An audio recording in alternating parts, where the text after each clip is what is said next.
Doctor,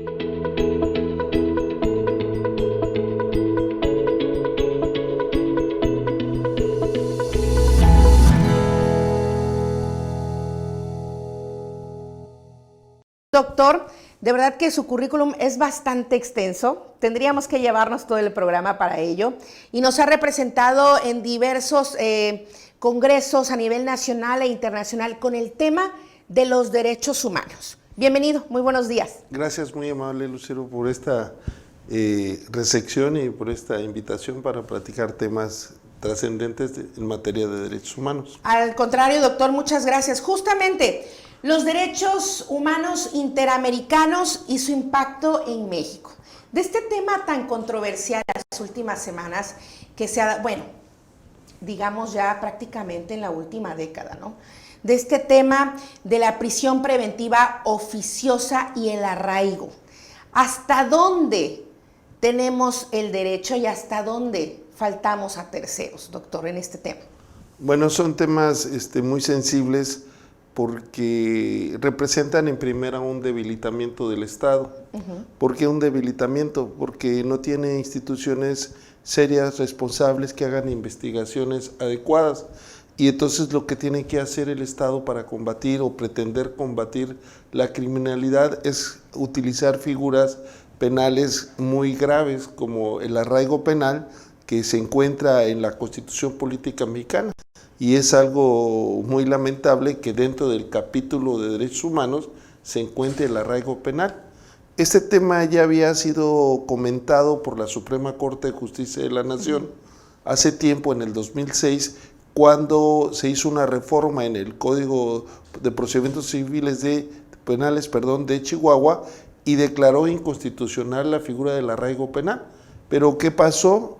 Que lo que hizo el constituyente fue agregar la figura a la Constitución. Hoy podríamos decir que el arraigo penal es constitucional. ¿Y qué significa el arraigo penal? Pues que una persona que se sospeche que ha cometido un delito, que se sospeche, que no se requiere... No se ha probado, pues. No, y sospechar es, yo puedo decir, yo sospecho del señor X o de la señora X, y puede privar la libertad bajo el argumento de que pertenece al crimen organizado. Pero tampoco lo tengo que probar porque pues, solo lo sospecho. Y entonces puede ser privado por 40 días y todavía, si sigo sospechando de él, por otros 40 días. Y así, perdón doctor, porque justamente hablábamos antes de entrar al aire de que hay dos casos que llevan años bajo este argumento. Sí, hay dos casos que afortunadamente se encuentran en la Corte Interamericana de Derechos Humanos.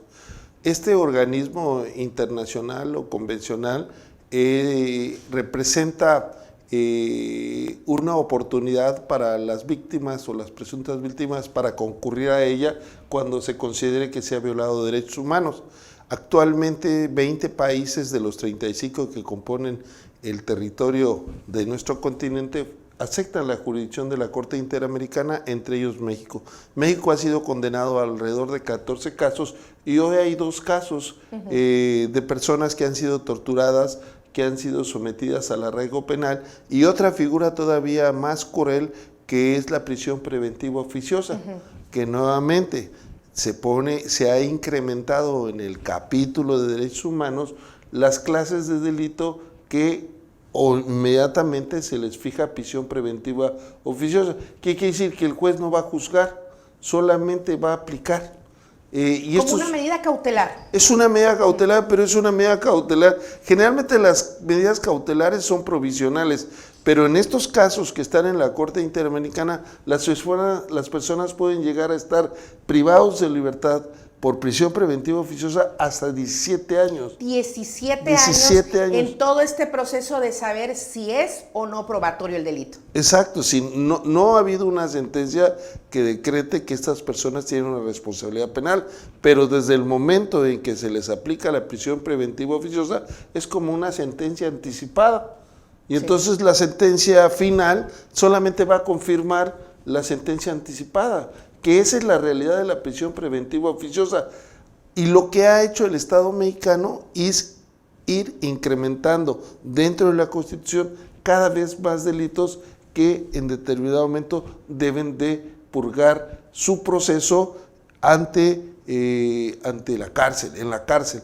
Y esto es muy importante porque en primera viola la igualdad de partes. Es obvio que una persona que está privada de su libertad pues no puede defenderse en iguales circunstancias que el fiscal, pero además viola la división de poderes, porque el juez no juzga, el juez aplica, el juez no pondera. No es lo mismo que una persona de 18 años esté bajo este procedimiento, o una persona de la tercera edad, o una persona mujer que esté embarazada, o una persona discapacitada. Es decir, dejamos de ver la realidad para aplicar ciegamente la norma.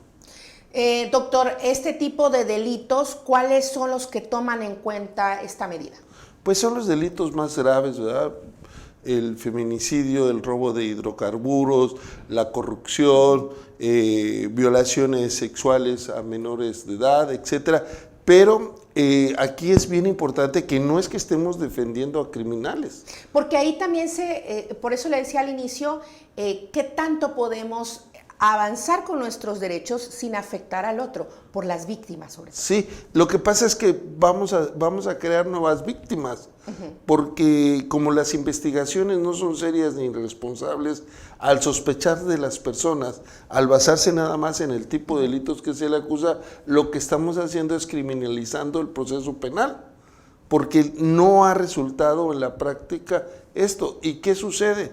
Que no solamente es la afectación de la persona que se le priva de la libertad, sino de su familia, del entorno, de sus seres queridos. La verdad es un daño muy grave. Yo no estoy a favor de las personas que cometen delitos, pero existe algo que se llama presunción de inocencia. El Estado debe acreditar fehacientemente que una persona cometió un delito. Y sobre todo delitos tan graves, que lo que tenemos que hacer es prevenir y sancionar. En contrapartida a la realidad, México es uno de los países que más del 90%, de acuerdo con estadísticas de una universidad de Puebla, hay impunidad en el país.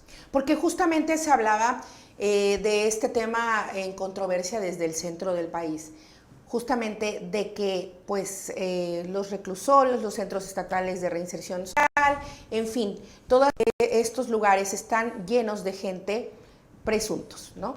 Y también hay un punto muy importante aquí, la seguridad que pudiera sentir la víctima al decaer esta figura del arraigo, ¿no? O de la prisión preventiva. Lo que sucedería o que tendría que suceder es que hicieran unas investigaciones serias y responsables. Esto solamente es en México. Cuando yo voy a Sudamérica y nos reunimos varios profesores e investigadores y abogados y hablo del arraigo penal, no lo creen que exista esta figura. Es una figura mexicana, ¿no? Y la prisión preventiva oficiosa, pues lo único que hace es castigar a los probables responsables de un delito que todavía no se acredita que se cometió. Hay muchas figuras o muchos medios actuales con la tecnología que se pueden ahorrar inclusive dinero. Una persona que está en la cárcel, entre comillas, le cuesta al Estado. Genera más todavía. Genera más, sí. Hay que ver determinada tecnología que pudiera ser el arraigo penal, pero en su casa. Arresto domiciliario, con una buena vigilancia, con ahora brazaletes y determinados mecanismos que podrían hacer inclusive que el Estado tuviera menos gastos y no se tratara a la probable responsable como si fuera ya un criminal. Pues doctor, la verdad el tema es bastante amplio, como lo dije, bastante controversial. Muchas gracias por abrirnos más el panorama respecto a este tema. ¿Algo que desea agregar? Pues agradecer a este medio de comunicación muy importante en Chiapas, porque una de las obligaciones que tienen todas las autoridades y que debemos de coadyuvar la población civil es a promover los derechos humanos. La única forma de cambiar esta cultura es a través de la promoción, que significa la difusión, y esto nos ayuda mucho, estos foros, estas aperturas para hacer llegar estas ideas. Gracias a usted, doctor Lascano.